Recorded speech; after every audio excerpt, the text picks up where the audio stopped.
Hello everyone. तो आज हम एक्सरसाइज 11 का क्वेश्चन नंबर 26 सॉल्व करेंगे, ठीक है ना। तो क्वेश्चन देखते हैं क्या है। क्वेश्चन है if cosec a plus B equal to 1 and cosec a minus B equal to 2, जहाँ पे a प्लस बी का वैल्यू जो है 0 डिग्री से बड़ा, मतलब 0 डिग्री और 90 डिग्री के बीच में होना चाहिए या फिर 90 डिग्री के इक्वल भी हो सकता है, and a greater than b, a का जो भी वैल्यू आएगा b से बड़ा होना चाहिए, ठीक है। तो then find the values of, इन सबके हम दो दिए गए हैं, दो पार्ट है इस क्वेश्चन में और इन दोनों एक्सप्रेशन का वैल्यू निकालना है। तो देखते हैं कैसे करेंगे। तो इन दोनों एक्सप्रेशन का वैल्यू निकालने से पहले हम a और b का वैल्यू निकालेंगे, ठीक है ना। तो ऐसे क्वेश्चन हम देखते आ रहे हैं, तो करेंगे क्या कि जो भी ट्रिग्नोमेट्रिक एक्सप्रेशन दिए हुए हैं उनमें से a और b निकालने की कोशिश करेंगे। तो देखते हैं कैसे करते हैं। तो सॉल्व कर रहे हैं, पहले गिवन लिखते हैं। गिवन क्या है? Given cosec a plus b, cosec a plus b, ठीक है ना, cosec a plus B equal to 1। Clear है। तो अब हम देखेंगे कि cosec में किस एंगल के लिए वैल्यू 1 होता है। तो cosec में अगर देखा जाए तो cosec साइन का रेसिप्रोकल होता है। तो साइन में किस एंगल के लिए वैल्यू 1 होता है? तो 90 डिग्री के लिए। तो 90 cosec में भी 90 डिग्री के लिए वैल्यू 1 ही होगा, क्योंकि रेसिप्रोकल करेंगे 1 का, तो 1 का रेसिप्रोकल 1 ही होगा। तो cosec में भी 90 डिग्री के लिए वैल्यू कितना होगा? 1 ही होगा। तो लिखेंगे कि since cosec 90 degree equal to 1, therefore a plus B भी कितना होना चाहिए? 90 डिग्री के इक्वल होना चाहिए। क्लियर है। यानी कि a plus B 90 degree equal होगा, तभी cosec का वैल्यू कितना आएगा? 1 आएगा। इसको इक्वेशन 1 लेट करते हैं। क्लियर है। अब हम देखते हैं और क्या चीज गिवन है। और चीज गिवन है cosec a minus B equal to 2 and cosec a minus B equal to 2, ये चीज गिवन है। तो अब देखेंगे कि cosec में किस एंगल के लिए वैल्यू 2 होता है। तो अगर ध्यान दें तो sin 30 डिग्री की बात करें तो sin 30 का वैल्यू कितना होता है? 1/2। अगर इसका रेसिप्रोकल करेंगे तभी 2 आएगा। तो sin 30 का रेसिप्रोकल का मतलब क्या हुआ? cosec 30 बराबर 2। क्लियर है। यानी कि 30 डिग्री के लिए cosec का वैल्यू कितना होता है? 2 होता है। तो यानी कि a माइनस बी कितना होना चाहिए? 30 डिग्री होना चाहिए, तभी हमको क्या मिल पाएगा? 2 मिल पाएगा।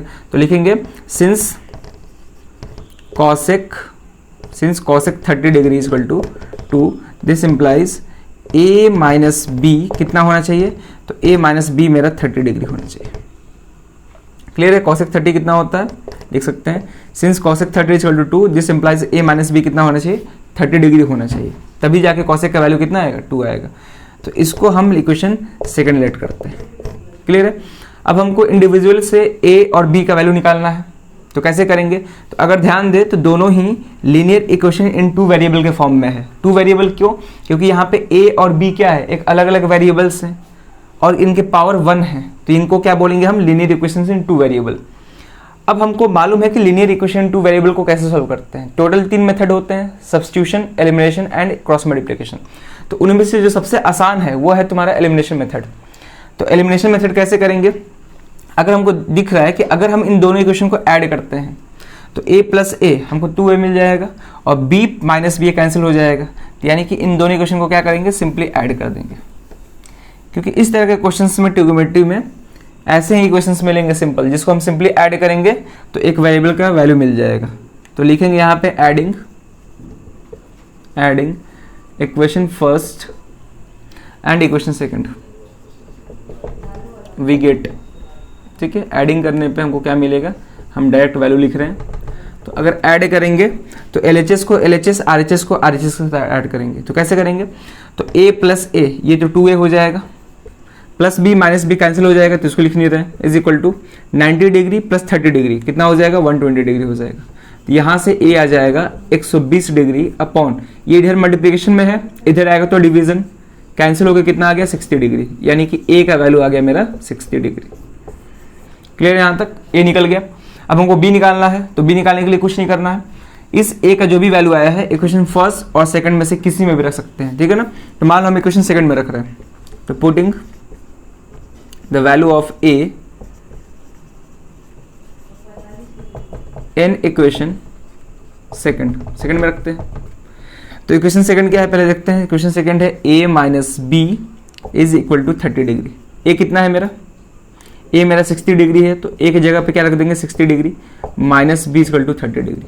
ठीक है, एक काम कर सकते हैं यहाँ पे कि हमको b निकालना है तो b को अकेले करना पड़ेगा, तो इस माइनस b को उधर भेजते हैं और इस 30 को इधर लाते हैं, ठीक है। या फिर ऐसे भी कर सकते हैं कि 60 डिग्री को उधर भेज दें, लेकिन जो आंसर आएगा नेगेटिव में आएगा तो फिर कैंसिल करके पॉजिटिव लाना पड़ेगा, तो इससे अच्छा है कि माइनस b को उधर भेज देते हैं।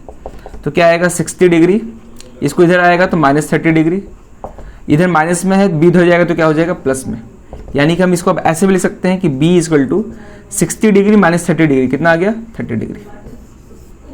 क्लियर है, यानी कि हमको a और b दोनों का वैल्यू निकल गया। अब जैसे ही a और b का वैल्यू निकल गया, अब इस एक्सप्रेशन में हम a और b का वैल्यू रखेंगे और इसको सिंप्लीफाई कर देंगे, ठीक है। तो अब देखते हैं कि a और b में सही है कि नहीं है। दोनों को ऐड करने पे 90 आना चाहिए था, 60 + 30 90 आ ही रहा है। क्लियर है, दोनों को सब्ट्रैक्ट करने पे 30 आना चाहिए, तो 60 डिग्री -30 डिग्री आएगा 30 डिग्री। क्लियर है, 60 डिग्री -30 30 आ जाएगा। और एक और चीज़ कि a जो है b से बड़ा होना चाहिए, तो 60 डिग्री जाहिर सी बात है कि 30 डिग्री से बड़ा होता है, तो वो भी सेटिस्फाई है। और दोनों को ऐड करने पे 0 और 90 की या तो बीच में आना चाहिए वैल्यूज़, या फिर 90 डिग्री के इक्वल आना चाहिए। तो अगर देखें तो a + b को ऐड करेंगे तो 60 + 30 कितना आ रहा है 90 डिग्री के इक्वल आ रहा है। क्लियर है यहाँ तक, तो सारा कंडीशंस यहाँ पे सेटिस्फाई हो गए, यानी कि a और b का वैल्यू एकदम बिल्कुल सही है। क्लियर है, अब हम क्या करेंगे कि इन दोनों क्वेश्चंस को हम बारी बारी सॉल्व करेंगे। तो इस पार्ट को इरेज कर रहे हैं, ठीक है, इस पार्ट को इरेज कर रहे हैं। तो अब इधर हम दोनों पार्ट को एक एक करके सॉल्व करेंगे। तो पहला पार्ट क्या है क्वेश्चन का, इस क्वेश्चन का पहला पार्ट है sin a × cos b + cos a × sin b, इनका वैल्यू निकालना है। कैसे करेंगे देखते हैं। sin a का वैल्यू कितना है 60 डिग्री, तो जहां a है वहां पे 60 डिग्री रख देते हैं। cos b का वैल्यू कितना है 30 डिग्री प्लस cos a का वैल्यू 60, फिर sin का b का वैल्यू कितना हो जाएगा 30 डिग्री। क्लियर है यहाँ तक। अब वैल्यू पुट करेंगे, sin 60 डिग्री का वैल्यू कितना होता है, तो sin 60 डिग्री का वैल्यू √3/2 इंटू cos 30 का भी वैल्यू कितना होता है sin 60 के इक्वल, यानी कि √3/2 ही होगा, प्लस cos 60, तो cos 60 का वैल्यू 1/2 और sin 30 का भी वैल्यू इसी के इक्वल होता है, तो यानी कि ये भी कितना होगा 1/2 होगा। अब इसको हम सिंप्लीफाई करेंगे तो √3 × √3 का होल स्क्वायर, और √3 का होल स्क्वायर कितना होता है 3/2 × 2 4, प्लस ये तो 1 1 जा 1 ही होगा, 2 2 जा 4। क्लियर है, अब हम एलसीएम लेंगे तो एलसीएम मेरा कितना होगा 4, यहाँ पे तो ऊपर 3 ही रहेगा और यहाँ पे 1, कितना आ गया 4/4।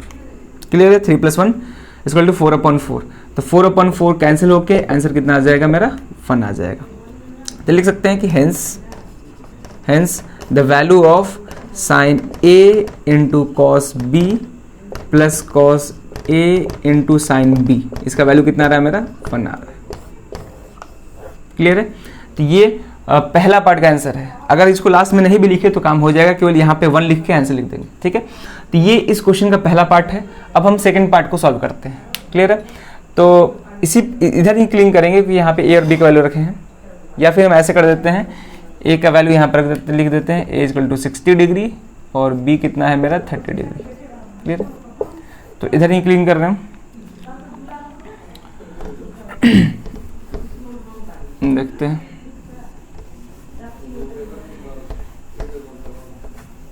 चलो अब सेकंड क्या है, सेकंड है tan a - tan b, tan a - tan b divide upon 1 + tan a × tan b, 1 + tan a × tan b। Clear है, 1 + tan a × tan b। अब a और b का वैल्यू पुट करते हैं, तो ये कितना हो जाएगा, tan a कितना है 60 डिग्री माइनस tan b कितना है 30 degree divide by 1 + tan 60 degree × tan 30 degree. अब वैल्यू पुट करेंगे, tan 60 का वैल्यू कितना होता है, tan 60 डिग्री का √3 होता है, अब तो याद हो जाना चाहिए। tan 60 का वैल्यू कितना होता है √3 माइनस tan 30 का वैल्यू कितना होता है 1/√3 डिवाइड अपॉन 1 + tan 60, तो tan 60 है तो √3 इंटू tan 30 का 1/√3, ये तो कैंसिल हो जाएगा, तो कितना आएगा।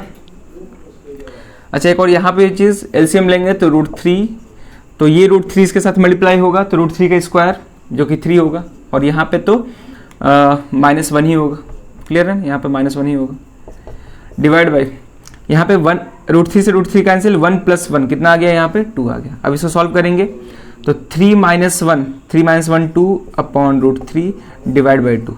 अब इस पूरे को हम ऐसे लिख सकते हैं 2 अपॉन √3, ठीक है, डिवाइड बाई 2 है तो मल्टीप्लाई करेंगे तो कितना हो जाएगा, 1/2 हो जाएगा, 2 से 2 कैंसिल, कितना आ गया 1/√3। ये मेरा आंसर होगा, क्लियर है। यानी कि फर्स्ट पार्ट का आंसर कितना आ रहा था मेरा 1, और सेकंड पार्ट में इस एक्सप्रेशन का वैल्यू कितना आया मेरा 1/√3 आया, क्लियर है। तो ये एक अच्छा क्वेश्चन था, इसमें काफ़ी सीखने को मिला, और ये क्वेश्चन CBSE 2015 में भी पूछ चुका है, क्लियर है। तो इस वीडियो में केवल इतना ही रहेगा, यही क्वेश्चन रहेगा। अब मिलते हैं नेक्स्ट वीडियो में नए क्वेश्चन के साथ।